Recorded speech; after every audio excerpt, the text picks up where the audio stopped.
one of the real values of housing associations is the relationship it has with its tenants and its residents. And being able to celebrate the success of tenants and residents in this way, I think, is a fantastic thing. And it's a very nice evening, very sociable.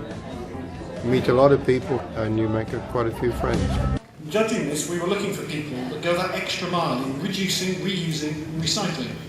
Or perhaps they've started growing their own fruit and veg for the first time. So the Eco Champion Award goes to Oak Court Gardening Club.